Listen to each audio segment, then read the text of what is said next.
So good afternoon, everyone. Perhaps we can close the doors and get started because this is a 1 hour session and we're already a little bit delayed. So as Pichamon has kindly reiterated, we hope that you're in the right room for a discussion about Indigenous migrant workers. And there's a really interesting panel to move this issue ahead. My name is Pia Oberoi. I'm with the UN Human Rights Office. I'm the Senior Migration Advisor based here in our Bangkok office. And we have been, of course, looking and trying to understand in our region the particular risks and vulnerabilities that face Indigenous persons who move from their land, whether voluntarily along labor migration pathways, for instance, or who are displaced. And a concern really is the kind of structural invisibility that Indigenous issues face in the context of discourse around migration. And one of the questions that we are often faced with is how is the whole issue of migration, of movement, of displacement from their land understood within Indigenous communities? What are the challenges and opportunities that they feel themselves as Indigenous persons the whole concept of migration brings up? And of course, the session will also try to understand what remedy looks like. You know, what do you lose? What do you gain when you move? How can you ensure that remedy is effective for people? So we're going to start, as I said, with a great panel. And our first speaker, who is, I'm delighted to introduce, is Keelong Fu from Tatwin. And you'll talk about some really important research that you've been carrying out precisely on this issue. Thank you very much. My name is Keelong. I'm from Tatwin. Tatwin is a rubber producer based in southern Thailand. Most of our rubber is sourced from smallholder plantations in southern Thailand. More than 90% of our workers are migrant workers. And recently, we conducted some survey to find out how many of our workers are actually coming from possibly Indigenous or minority. We found that about 10% of them are from indigenous people or from minority ethnicity. Just to share some insight, the country of origin for our migrant workers, they come from a state where the ethnicity is actually defined by the region they're from.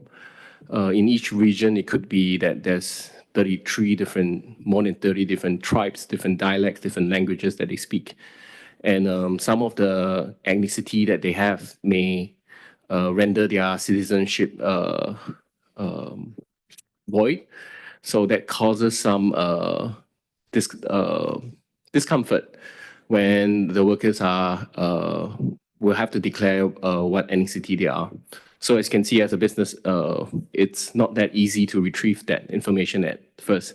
But what we did found was most of them have started the migration journey to Thailand to work for our manufacturing facility for financial purposes, mostly, and for family reasons. A very, very small part of the workers are due to false reasons, due to conflict, due to political persecution, and various other false reasons. This session is about enhancing remedy to these migrant workers. Over the years that we have practiced being a responsible business, ensuring that we are adhering to the UNGPs, we have found that most of them are subjected to recruitment debt, recruitment fees. They have to pay fees to their agents. Unfortunately, it's our labor sub-recruiters in order to get here. And during our entire journey, we had to remediate these fees. We have to ensure that they don't recur throughout that journey. And lastly, I would like to speak briefly. I was here yesterday for an Indigenous people session. I attended it. I found that most of the gross grievance that were committed was due to land claims, due to land losses by business activities. Being a rubber producer, we actually source rubber from plantations. And unfortunately, some of the plantations that we source for may attribute to more deforestation, more land grabbing, and that is why we started to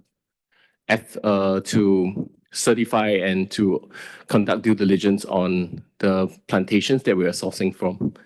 One of the core principles that we are sourcing our plantations from is FPIC, which we are familiar with, free, prior, and informed consent, to ensure that the farmers that we are sourcing from, they have the land harvesting rights, and they actually have the rights to the land that they're harvesting and supplying the rubber to us from. And I look forward to the session and to hearing more from the other speakers and hearing some of the challenges that they face. Thank you very much. Thank you very much, Kilong. That was very interesting, and thank you as well for sharing, kind of in a very direct way, some of the challenges around ensuring that there's space for the telling of their own stories, for understanding experiences, and we look forward to kind of taking these kinds of initiatives forward, always in a participatory and a protected manner, obviously, for the people involved. So thank you, and I'm sure there will be questions and comments around the experience that you've shared. Our second speaker is unfortunately not able to be with us, but is joining us from Hong Kong, where she is based. I'm sorry, I'm just trying to find the description.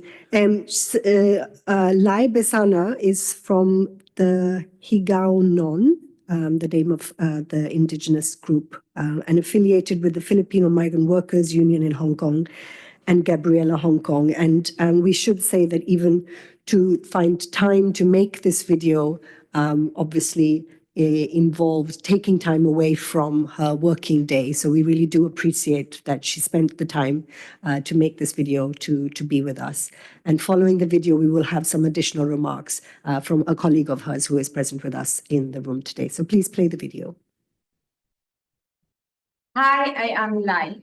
I am an indigenous migrant woman worker. I am from Mindanao. I belong to the tribe called the Onan tribe, which is situated at the northern part of Bukidnon.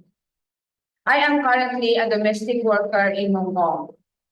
As a Lumad, the issues of other communities are similar and common to other indigenous peoples' communities like oppression. We are less fortunate compared to the people based in cities or urban areas. We experience land grabbing, discrimination, and deprivation for our rights to self-determination. The access to basic social services is very limited. Some of my ancestors in my great-grandmother's side who live in the hinterlands are farmers who rely their basic needs to the land detail. Due to the oppressive policies and inadequate support of our government in agricultural sector, especially the farmers, many of them were forced to sell their farmlands or let the big plantations to rent their land because they cannot afford to finance the inputs in farming. Some also are victims of massive displacement due to bombing and militarization in mountain areas that force them to move in the cities and become beggar, especially Christmas season, because their land, the means of living, have been destroyed. That's why many of women and men like myself are forced to go abroad and find work because I need to provide for my family. I experience discrimination and social exclusion because of my status as a migrant, of my job as a domestic worker, and as a woman. I experience low wages, being 24 hours on call, and working more than 12 hours a day. While my employer is considering, not many are. Some do not have rest days, or migrant domestic workers have to work before they leave for their rest day. Migrant domestic workers are exempted from labor standard law, and we have no pathway to citizenship or permanent residence. We do not have job security, and we are subject to displacement. Sadly, host countries perceive changing employers as bad, tagging us job hopping, and we have received cases of domestic workers' employment visa being denied. As a human migrant workers, I feel very strongly, not only about my situation as a woman migrant worker, but also as a human. I am happy that here in Hong Kong, there are existing organizations and Filipino networks of indigenous people, migrant workers who organize activities, festivals, and campaigns that highlight the beauty, life, and struggles of indigenous peoples back home.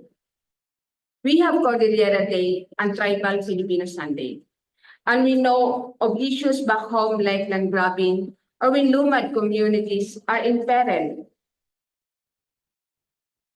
We hold mass protests, conduct education discussions, and inform our fellow migrant workers about this news.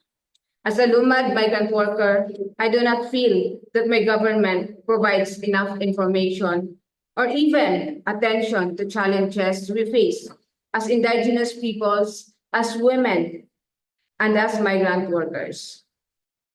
It will be important for governments to acknowledge the problems we face as indigenous peoples back home, why we become displaced or become beggars, why we feel inferior, or why we campaign, speak up,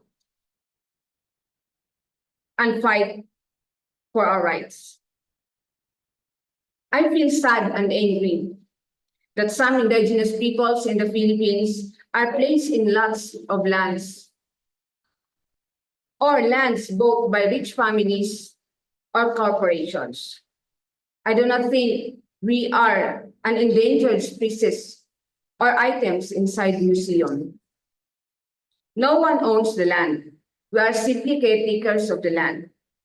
Even if we have left, the land remains there. Indigenous migrant workers deserves attention as every migrant worker. I think it will be good if we are able to practice and share our culture with fellow migrant workers. If our cultures are celebrated and our concerns listened to and acted upon. When there are days when we can share cultures with one another, but more importantly, when there are policies that protect our rights, allow us to speak freely about our issues, both as migrant workers and as indigenous peoples, and we can demand both accountability from governments and companies.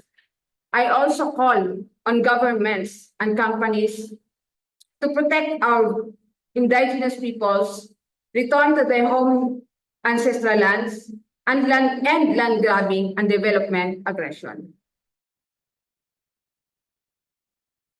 Thank you very much. Please continue her statement. The statement was prepared by Lai in between her work in Hong Kong, but there's her concluding statement is, as a lumad, we are worth more than the woven clothes and beads we wear. As a migrant worker, we are worth more than the remittances we send or the economic contributions we make.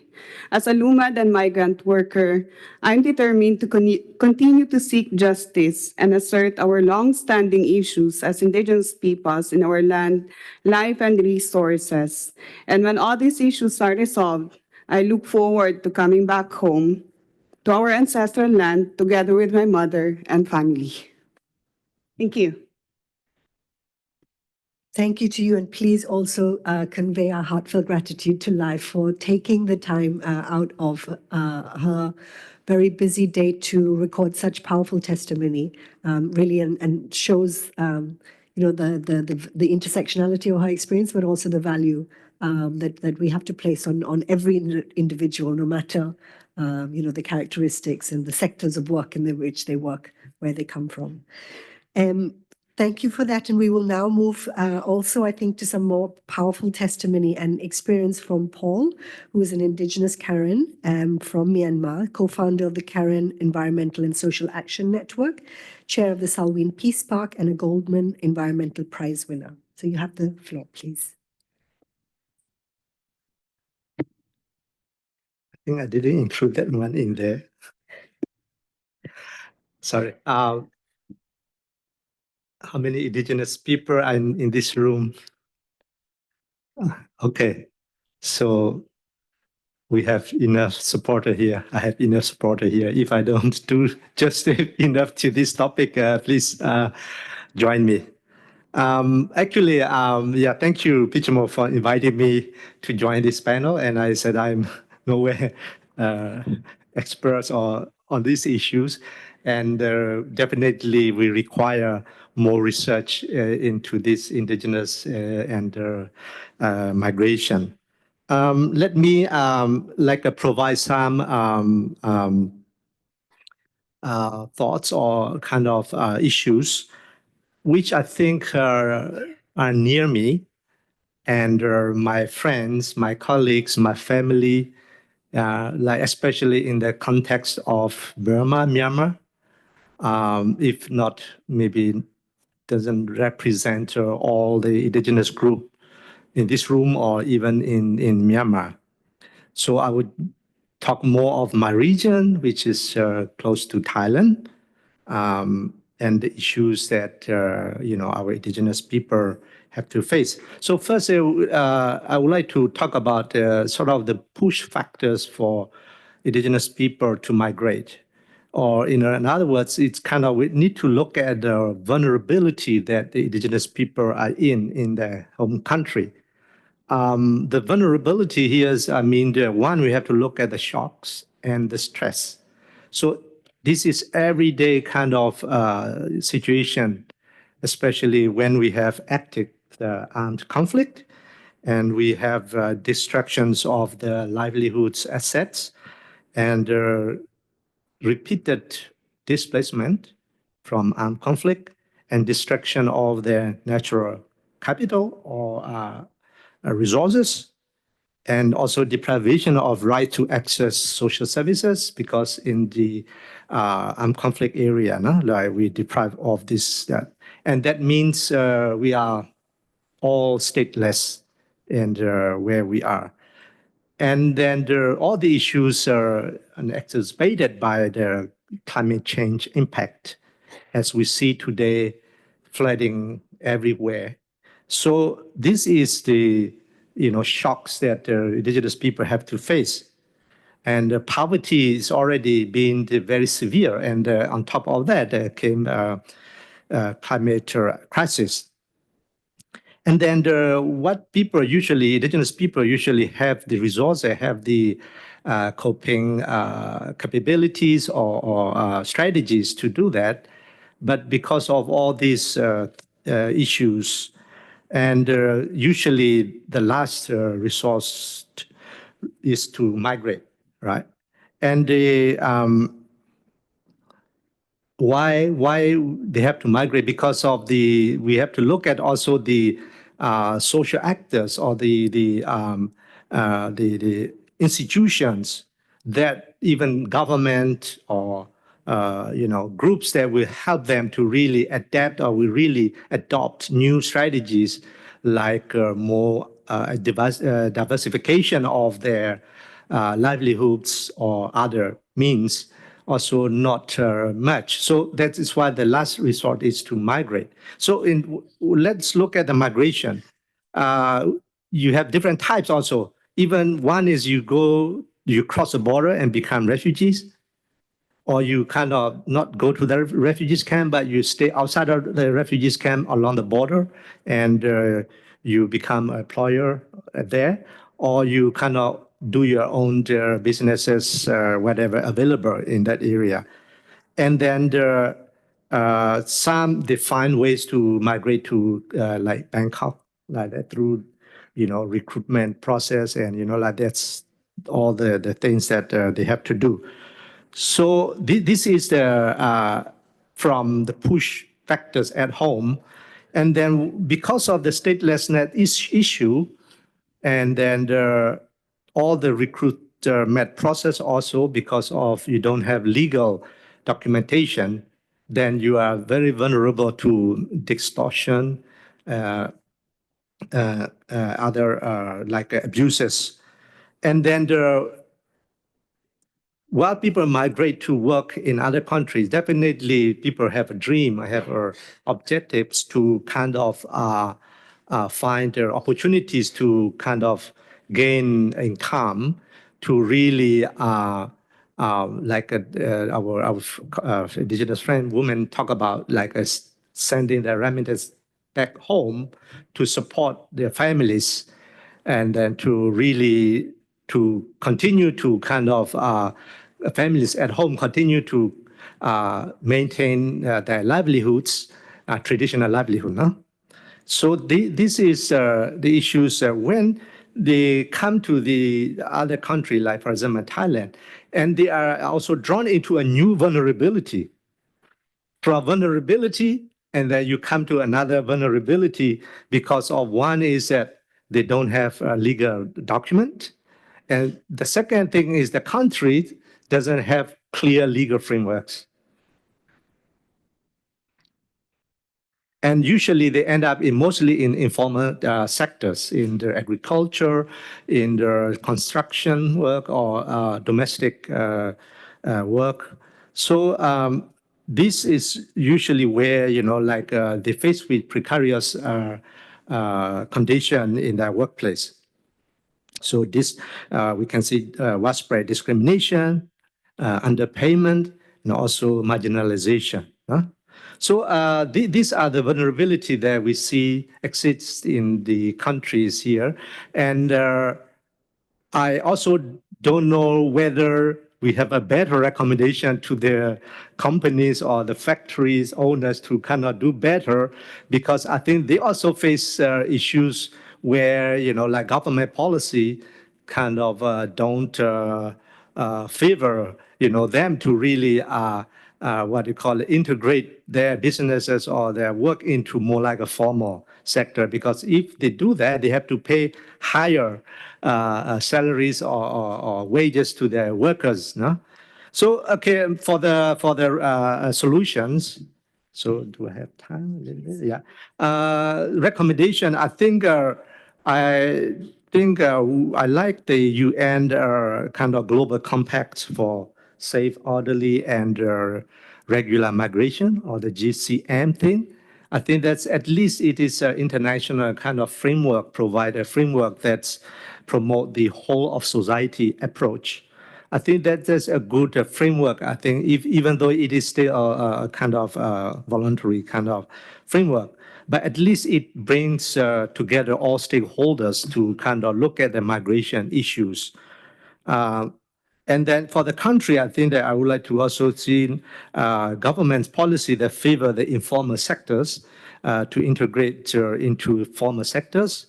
And another issue that I already mentioned in the first place is also climate change issues had to be also looked at, because the issues we face today, even indigenous peoples are the best conservations, than the best. But because of climate change impact and the scale of that crisis, it's kind of punishing everyone. Like we see today in Thailand, even the best places that conserve their forest, but still have a landslide and big flooding. So I think that climate change issues need to be dealt with. And then definitely the current negotiations and actions also based so much on the market systems, which I think that will not work, and we need to move away from the market-based systems. And then in terms of funding, in terms of support, need to definitely reach the communities on the ground. In the case of Myanmar, currently, I think the governments, especially like Thailand, need to engage with the non-state actors because of the Thailand still need migrant workers from other countries, neighboring countries, and they still need to engage with the ethnic governance actors if need to really solve these migrant issues. And on a practical level, I think they're providing training to indigenous migrant workers will be necessary for long term, because if they've been trained properly, I think the companies, the factory owners will gain more benefit from the workers, and provide also digital literacy training so that the migrant workers can have access to information, especially on the issue related to their rights and the safety, the security, all of these things. So these are my kind of broad recommendations. Thank you very much. Thank you very much for a very thoughtful intervention, and thank you for sharing your recommendations as well, which I think were really useful. Thank you for particularly also bringing up the climate change issue. Of course, this is something that has a devastating impact on Indigenous lands, but also is causing Indigenous persons to leave their lands, whether, like I said, voluntarily or in forced ways. And we must hear the voices. We must understand that the solutions must come from the people that are the guardians of that land. You're right to say that the migration governance frameworks in our region, in the Asia Pacific region, are not up to scratch in many ways, and things like the frameworks like the Global Compact for Migration offer a solution forward, but also we need fair and effective asylum procedures, proper governance of temporary labor migration in a way that protects the rights of people that is moving.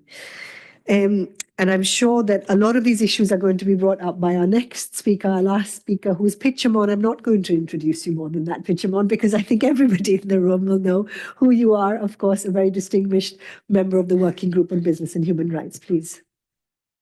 Thank you very much, Pia, and thank you everyone for joining our conversation today.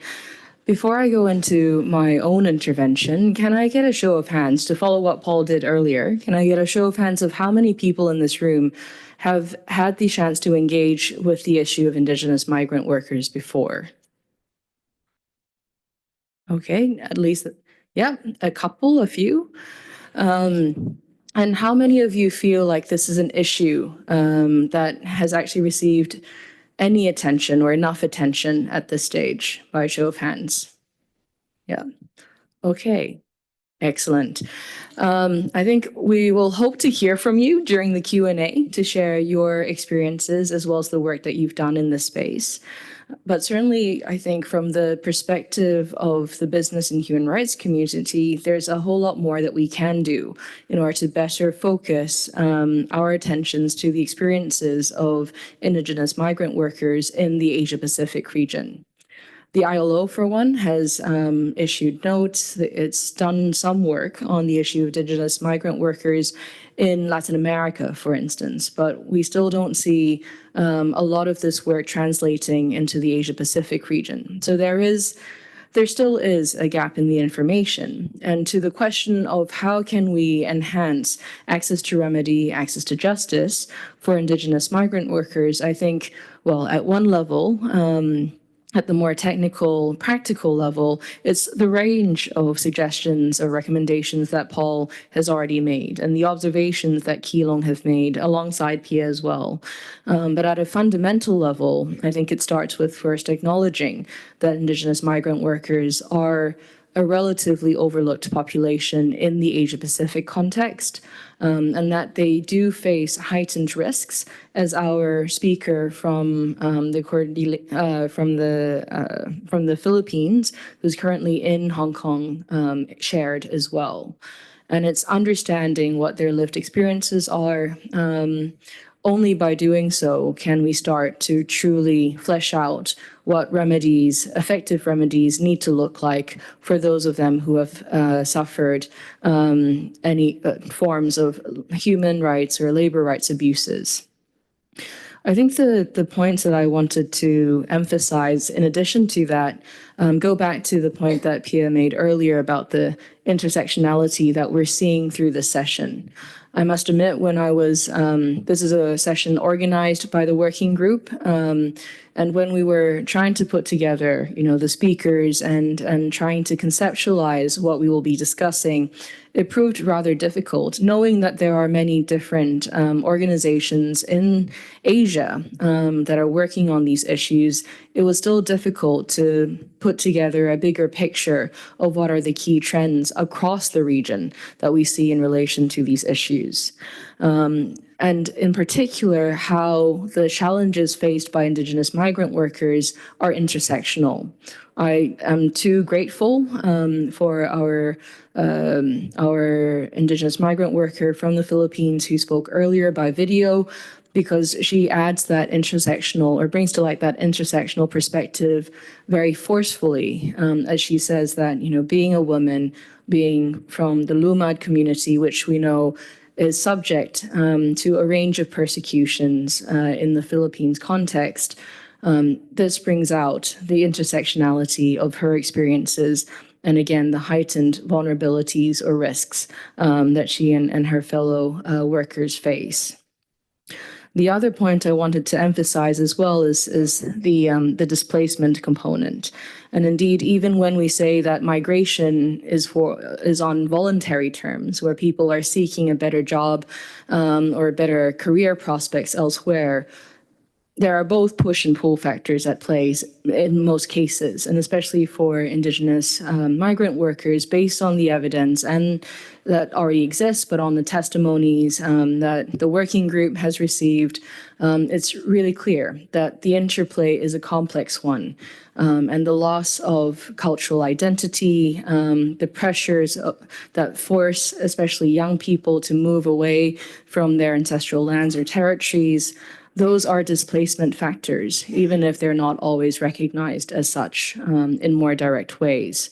Indeed, climate change, as Paul highlighted, is another, climate-induced migration is another area that we are really interested in looking further, because what should remedy look like in those contexts for those who have migrated because of the fact that their communities are no longer livable. And those are things that we need to think about, not just in terms of the remedies that a business ought to provide, but equally the remedies that, a state that should be protecting the rights of these peoples ought to be providing as well.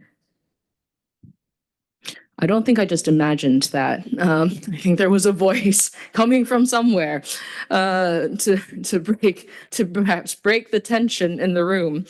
But the point being is that there are understanding the displacement factors, understanding the intersection of push and pull factors is also integral to this. And the reason why I'm talking almost like this is a research project in a way, and identifying the gaps in our current understanding and in the broader literature, is because the working group is interested in this issue and we want to do more. We want to raise awareness. We want to bring to work with organizations active in this space to really spotlight the experiences of Indigenous migrant workers. And we want to do so as part of our next thematic report to the UN General Assembly next year in 2025, which will be on migration and business and human rights. The precarity, the lack of information for Indigenous migrant workers, the lack of clear legal frameworks at the national level. I'm paraphrasing what Paul has said here. All of this point to really the need for more information as a starting point, a need for that information to be disseminated far and wide.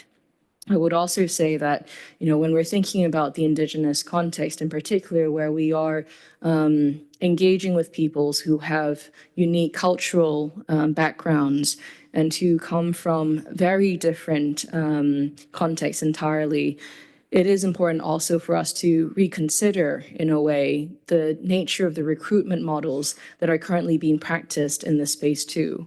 What would a fair recruitment model look like for Indigenous migrant workers? What should it look like?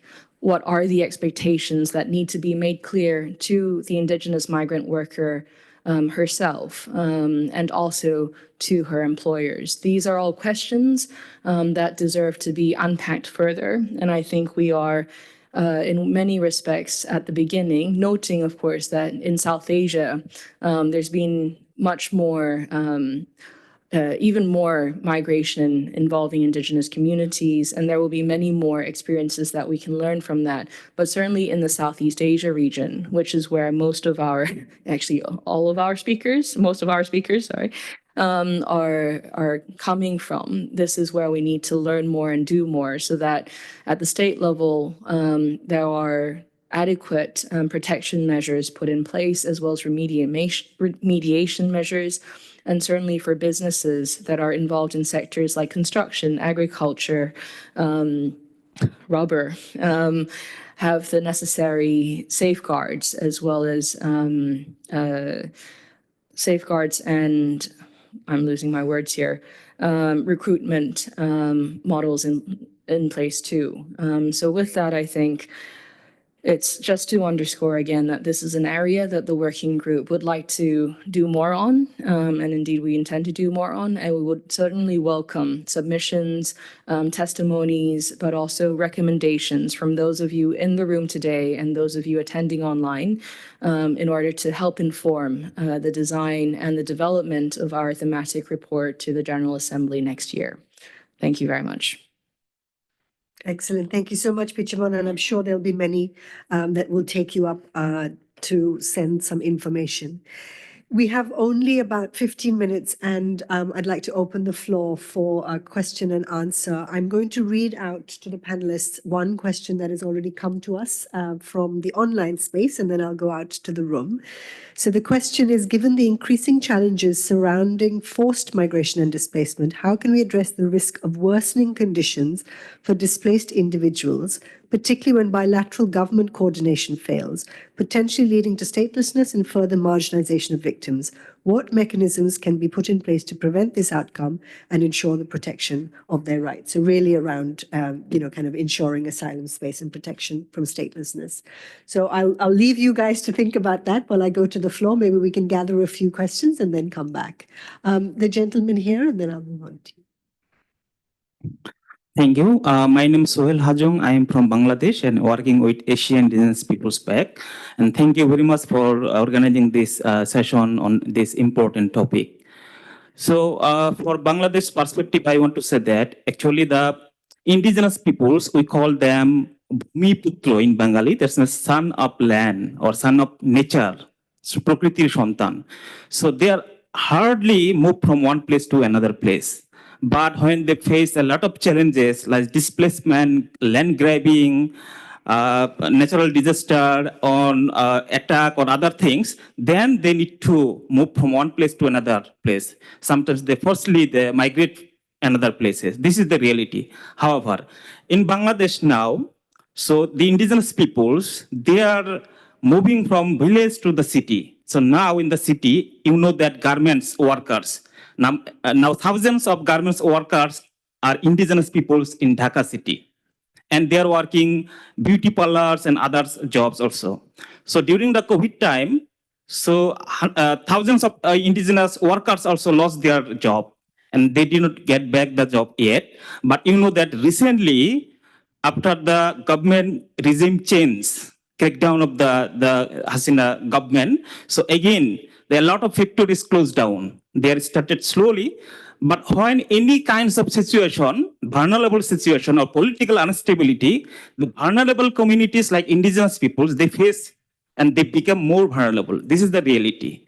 And not only that, in the city area, in the working environment, this environment is not their environment they face. They face a lot of challenges, racial discrimination, wages discriminations, and violence. And mostly the indigenous women and girls, they face this kind of violence. So what kinds of remedy or what kind of justice system can be ensured in this working place for the indigenous peoples to save them? This is my question. Thank you. Thank you very much. And bringing up internal displacement and movement, that's very important as well. Please, yes, and then the gentleman over there, but here first. Okay. Yes, thank you. I'm Robi Hanif. I'm here in my capacity as coordinating the Indigenous Peoples Major Group for Sustainable Development. And that video was actually done in partnership with the Asia Pacific Migrant Workers that's based in Hong Kong. I think I'd like to reiterate that when we talk about access to remedy for Indigenous migrants, we look at the short term and long term. No? The short term is putting in place effective remedy mechanisms for the redress of their grievances, but also, as the speaker from Hong Kong pointed out, to also look at the gender responsive remedial mechanisms for them, no? Not just a general one, but also to look at the intersectionality and the specific needs and priorities of women who may experience violations. But for the long term, for Indigenous peoples, it's important to still address the root cause, because at the end of the day, Indigenous peoples would want to go home to their ancestral lands. Indigenous peoples would want to be united with their communities, because that's what defines us as peoples. No? And once we're taken out of our land, there's some disconnect. No? We feel some disconnect in terms of our identity and continuity as Indigenous peoples. I think the second point that I'd like to point here is the lack of data disaggregation, even in reports coming out from the UN agencies that are working on this issue. And it's important to have this data disaggregation on ethnicity to really look at where Indigenous peoples are working in the different industries, how many men and women, and what are their specific concerns. No, but I think what's also important here is to understand their needs on access to remedy. It's important to have that data on where they are, the data disaggregation, and hear from them directly. And that goes to a recommendation to the ASEAN Intergovernmental Commission on Human Rights, and also the working group to maybe have a consultation, particularly looking at the situation of Indigenous migrant workers, to look at the root cause, but also possible ways forward for access to remedy for Indigenous migrant workers. Thank you. Thank you very much. I'll go here. Could I just also ask colleagues if we can just keep our interventions as short as you possibly manage so that we have a chance to hear back from the panelists? Thank you. Thank you. I'm not sure how I should make it shorter. I take your attention from migration issue from the land to the sea. I represent a sea tribe community in India. So I'll have to give a little bit of background about my community, because my community still follows some ancestral background of Polynesians. So that means we also see nomads. We go to different areas of the sea. Most often, this is beyond the national boundaries. So we do sustainable fishing activities. Sustainable fishing, I would say, not large-scale fishing. We use indigenous methodologies for sustainable fishing. When the fishes are available, maximum availability, when maximum fishes are available, catch them. That is a policy we adopt, so this is sustainable. And we also do microfishing, meaning we only target one species at a time, not destroying old fish species or other marine resources like trawlers do. So what happens, so when we travel from one country, beyond the national boundaries, then sometimes there are climate issues. The cyclones happen to them. So what they do when cyclone happens, sometimes they also predict cyclone is going to come.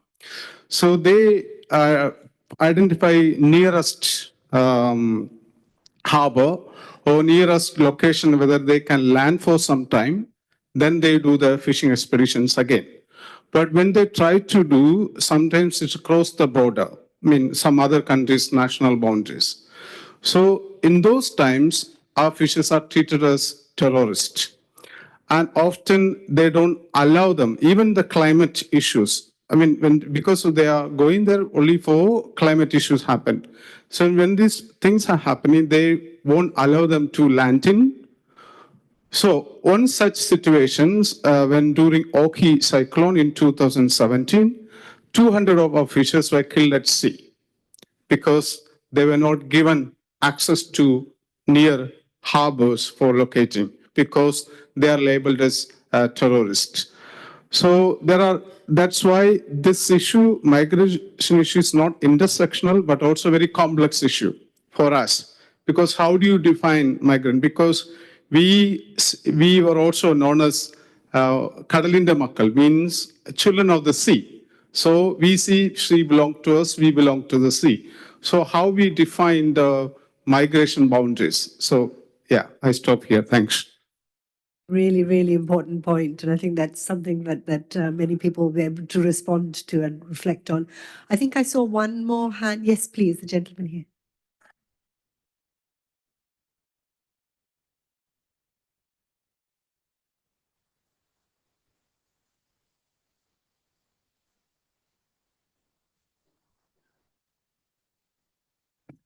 My name is Fuzz Kiddo, Be Slavery Free Australia. My question is quite short. How do Indigenous people have an effective voice into both government and business? We are still stinging in Australia from the loss of a referendum that happened earlier this year when the previous government asked the Aboriginal people of Australia to come together and work out what they would ask and what they want. They brought a simple question, a simple request of a voice to Parliament, and it was lost. So my question is, so how do we have an effective voice into both government and business from Indigenous people? Thank you very much for that. And there was one more question here, then we'll come back to the panel, please. Oh, right, okay, two more.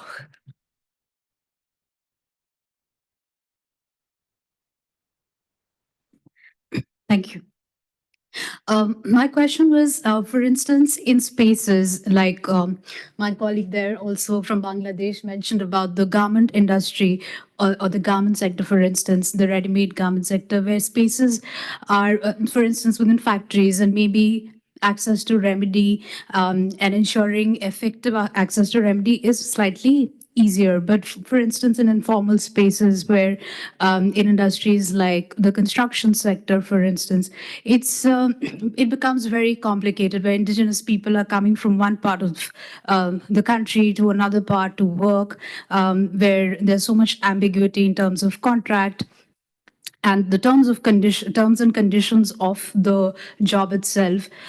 So I just wanted to understand and hear your thoughts on the formal and informality in the spaces and how do we ensure access to effective remedy, wherein we are trying tech-based approaches or helpline-based approaches in more formal spaces. But in informal spaces, it becomes really difficult and a lot of onus is on the government. So just wanted to hear your thoughts on it. Thank you. Also a really important question, I think. There was, yes, the lady at the back. Thank you. Monica Chaudhary from Nepal. Indigenous people have lack of access to quality education and financial opportunities, due to which they are unable to compete in this competitive world. They migrate to other countries such as laborers and in search of job opportunities. So what are the remediations that are there for addressing the root causes to make them capable to sustain in other areas such as business, technicals, and professionals? Okay, I think we're going to, since we're very close to the end, I'm going to come back to the panel and fair warning, I'm going to maybe give each of you the floor in turn and ask you to address, you know, the ones that you most feel resonate with what you've said. So maybe, Kilong, could I ask you to kick us off? Thank you. Thank you very much. I'll try to answer as best as I can from the business context. I don't represent business, but I can only speak from the perspective of operating as a business. The first question is with regards to displacement of their status when they migrate to work for. This is a situation where we are facing now as well in Thailand because of the issues happening in our neighboring country. Many of the workers were unable to return or unwilling to return to their indigenous lands or their country of origin. One workaround that we have done at Tatwin was to seek a CI, a certificate of identity for them. and then getting them through the entire legal process of obtaining the documents. This was recently done this year only. And we're unable to remediate any grievances that were pre-recruitment to our company, but we were able to do that post. So I hope that answers that question. I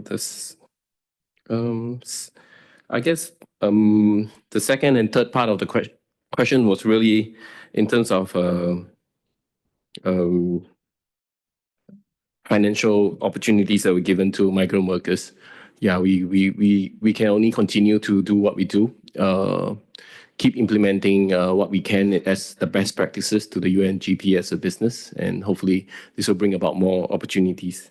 Third question, it's a very good point about having more data, and it's conversations like this that allows businesses, allow states, allow CSO to demand for more data, and probably we did a very basic survey only, and hopefully more attention will allow us to collect more data and maybe put in policies or standards in place to not discriminate Indigenous people within our employment or within our supply chain.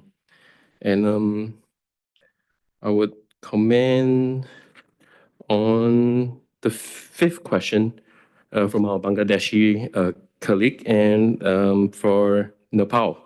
Basically, yeah, it's important. Actually, it's relevant to the previous topic of child labor, because I feel that quality education it can be combated with fighting child labor by ensuring that there's no child labor within your supply chain. You're actually granting children access to education, and ultimately, that for the long term could solve upskilling them and could solve most of the financial issues that they may have. I hope that answers some of the questions. Thank you.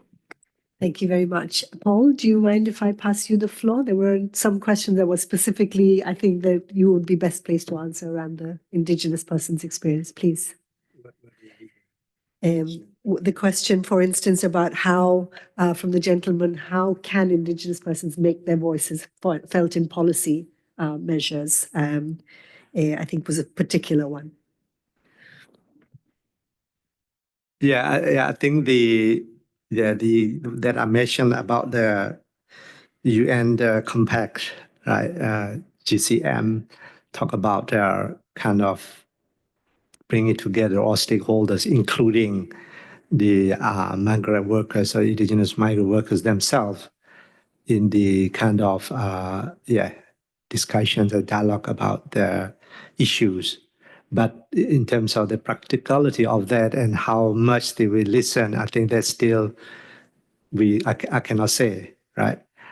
So I think this kind of forum like this, and also I hope it will also happen more in the future to really find these solutions or the answer to your questions.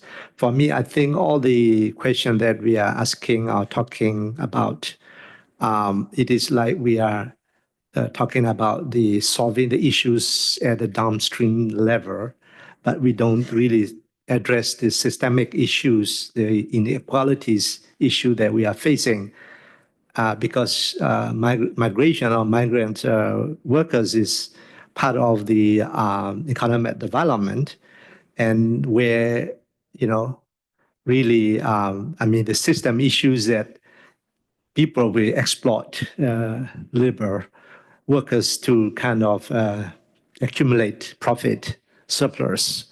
So how do we really address that? I think that is going to, for me, I'm going to advocate for the government to do more to support the growing more local economies, strengthening more of the traditional kind of businesses where we don't need to go far, but we can still work in our own countries, in our communities. Yeah, I think I would look at that more, because of what will happen today is that, people will exploit cheap labor in one country, and then when the labor kind of cost increases, they will move to another, or they will suck from other areas. So I think it will continue like that. So this is kind of my my own analysis and thinking. Thank you.